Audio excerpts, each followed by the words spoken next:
Ես ուզում եմ երկու հանգամանք լրացնել,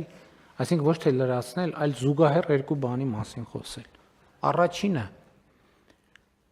մենք որոշումները պետք է կայացնեինք եւ գնայինք առաջ, որպեսզի հաջորդ փուլի խնդիրը տեսնեինք։ Նախորդ ոչ մի կետում չկա այնպիսի դիտակետ, որից մենք նայենք եւ բոլոր խնդիրները տեսնենք։ Դա տեսություն է, չի լինում տենց բան։ Այսինքն, որովհետեւ պրակտիկ կյանքը մեկը ամենալավ որոշման մեջ, որոշումը այդ կյանքի վրա նստածնելու համար ինքը ունի բազմաթիվ նրբություններ, որ դու պետքա գնաս ճանապարհը, որ ճանապարհին տեսնես ինչ խնդիր կա, որովհետեւ այդ ճանապարհը ոլոր-մոլոր է։ Ինքը սենց մեր որոշումները ուղիղ են սենց, այ սենց ուղագից եւ ուղաձիգ են։ Իսկ ճանապարհը ոլոր-մոլոր է, բարձանում է, իջնում է, այսինքն մեր որոշումը պետքա այդ ոլոր-մոլոր ճանապարհների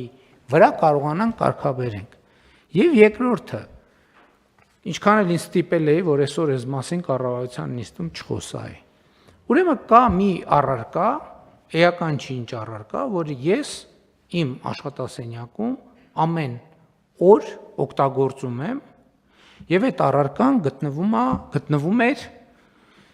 իմ աշխատասենյակի մի դարակում։ Ես ասենք 3, 4, 5, 6 տարի այդ առարկան ամեն օր վերցնում եմ այդ դարակից։ 2 ամիս առաջ, չգիտեմ ինչ պատճառով, ինչ որ մի պատճառով, ես այդ առարկան որոշեցի այդ դարակից վերցնել, դնել մի ուրիշ դարակը, որը մյուսից 3 մետր այն կողմա գտնվում նույն սենյակում։ Եվ ես ուղիղ 2 ամիս ամեն օր այս առարկայի հետևից գնալիս, եթե ինքս ինձ նախապես չեմ հիշեցնում, ասեմ հիշի, որ այն առարկան այլևս այդ դարակում չի, այսինքն ռուտինով գնում եմ, բացում եմ այն հին դարակը, տեսնում եմ այդ առարկանը տեղ չի, նոր հիշում եմ, որ դա իրականում է մյուս դարակում է։ Եվ ես իմ առաջ էքսպերիմենտ եմ անում, ասում եմ հետաքրքիր է, ինչքան ժամանակ կանցնի, որ ես գնամ, էլ առաջի դարակը չբացեմ, գնամ միանգամից երկրորդ դարակը բացեմ։ Հասկանում եք, այս մեր բոլոր որոշումները կապ ունեն նաև սրա հետ, մենք սա պետք է հասկանանք։ Մենք այդ առարկան այս դարակից հանում ենք, դնում ենք այս դարակը։ Եվ մարդկանց ասում ենք, Ժողովուրդ ջան, հիմա այս բաժակը ոչ թե այս դարակից ենք վերցնում, այլ վերցնում ենք այս դարակից։ Բայց մենք ռեֆլեքսով հələ շատ երկար ժամանակ գնալու ենք այս դարակն ենք բացելու։ Հասկանում եք, մենք կառավարումը հնարավոր չի լինի, եթե մենք այս գործոնը հաշվի չառնենք։ Այս հետաձգումները, որ ես ասում եմ, մենք բան ենք, հետաձգման աշխարհի չեմպիոն ենք, գիտեք ինչի՞ց է։ Որովհետև 4 անգամ գնում ենք, մոռացած այս դարակը բացում ենք, ներվայնանում ենք, ասում ենք, լավ եկեք հետ դնենք այս դարակը, լավ բան չկա, չի ստացվում։ Ես դրա համար եմ ասում, որ լուծումը հետևականն է, որ մենք ասենք, չէ, մենք ճիշտ ենք որ այս դարակից այս դարակն ենք դրել, եկեք այս գլխից ինքներս մեզ ասենք, որ մենք հələ 100 անգամ գնալու ենք այս դարակը բացենք, տենանք չկա, գնալու ենք նոր այն դարակը, մինչև մեզ համար այդ ձեռքբերովի ռեֆլեքս չդառնա, որ սա այլևս այս դարակում է, այդ հարցը չի լուծվելու։ Այստեղ խնդիրը էս է հենց այսպիսին է, որ գնանք որոշումը կայացնենք, գնանք էլի այդ դարակը բացենք, ասենք հոп մի րոպե։ Մենք ուրեմն ինչ որ բան պետք է այստեղ հիշեցնող բաներ դնենք։ Երկրորդ անգամ, երրորդ անգամ, չորրորդ անգամ, 5-րդ անգամ, 6-րդ անգամ, մինչև արդեն առանց մեզ լարելու ինքնաբերաբար կբացենք այս երկրորդ դարակը։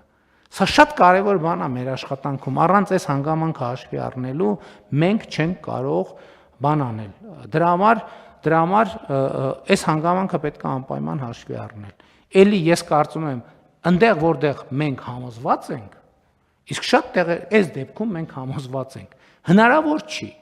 Հնարավոր չի սպանդանոցի դեպքում մեկ էլ մի օր մեկը մի այնպիսի փաստար կանի, մենք ասենք, հա էլի ճիշտ է անում, եկեք հետ պտտենք։ Այո, սխալվել ենք, մարդկանց ասել ենք, վայ, այսօրվանից սպանդանոց ալնելու, մարդիկ գնացել են ներդրում են արել, հետո հետևական չեն եղել, այդ կարմիր սպանդանոցները կառավարության քաղաքականության հետևից գնացած ներդրում արած մարդիկ են, որ գնացել են ներդրում են արել ու տենց մնացել են, փող են ծախսել։ Բայց հիմա ես նաև դրա համար չեմ նեղվում, որ այդ մարդկանց այդ իրաց բաց թողած օգուտը վերադարձնելու հնարավորություն ենք տալիս։ Ու դա էլ է նորմալ, դա էլ է նորմալ։ Եվ մենք բոլոր հարցերում պետք է սենց հետևական լինենք։ Ոստիկանության պարագայում, այո, պետք է գնանք, նորից նայենք, էլի պետք է հետևականություն, այնտեղ որտեղ մենք ունենք սկզբունք, որտեղ մենք ունենք ռազմավարական պատկերացում եւ ռազմավարական որոշում, պետք է պարզապես լինենք հետևողական։ Չմտածենք, որ մի որոշումը մենք այդ հարցը լուծելու ենք։ Որոշումը պետք է դառնա կյանք, իսկ որպեսզի դառնա կյանք, մենք այս դարակը բացելու պետք է հասկանանք, որ մեզ անհրաժեշտ առարկան այլևս այդ դարակում չես մյուս դարակում է, որպեսզի դա դառնա իրականություն։ Եվ հետևաբար ես եմ չէ անընդհատ բանանում, կառավարության նիստերին նեղվում եմ, ես չեղավ, բայց նիստից հետո ես այդ խոսակցությունը ինձ հետ շարունակում եմ, չէ, հետո հասկանում եմ, որ հա ինչքան էլ թռնենք վերև, իջնենք ցած, մեկը լուծումը հետևողականությունն է, այդ իհարկե այդ ընթացքում տասնյակ նրբություններ կա։ Տեսչական գործառույթը ոնց է, էլի տեսչական գործառույթն էլ էլի դարակի հարցը։ Ոնց կարա սենց բան լինի, կներեք, էլի 1000 ներողություն եմ խնդրում։ Ամենայն հարգանքով որևէ մեկի անմեղության կանխավարկածը բան չանելով, էլի, չխախտելով։ Նա մեզ ասում է, բայց ոնց կարա այդպիսի բան լինի, չէ՞։ Ոնց կարա այդպիսի բան լինի։ Ասենք այս դահլիճում առնվազն տեսչական գործառույթի հետ կապված 1000 հատ քննարկում ա եղել, փակ, բաց եւ այլն եւ այլն եւ այլն։ Ոնց կարա տենց բանը լինի, այս դահլիճից մարդուն ասենք տանենք այնտեղ ու ասենք տենց արագության մեջ, էլի այդ արագության մեջ այդ բանը չես հասկանում, ինչն է բան։ Ասենք փող տված լինի այդ աշխատանքին գնալու համար, ասես հա, դե հիմա թող գնա ցուցմունք տա, ասի, դե քանի որ տվել էի, հիմա ստիպված ամենայն չեմ ուզում ոչ մեկի անմեղության կանխավարկածը խախտեմ։ Դրա համար շատ չեմ կոնկրետացնում։ Բայց հասկանում եք, սրանք բաներ են, որ ուղղակի սովորական բանաձևերով ոչ մի փորձագետ մեզ չի կարա բացատրի դա։ Ոչ մի փորձագետ մեզ չի կարա։ Մենք դա ինքնուրույն պետք է հասկանանք։ Ինքնուրույն տանջվել տառապելով պետք է հասկանանք, որովհետև դա մեր խնդիրն է։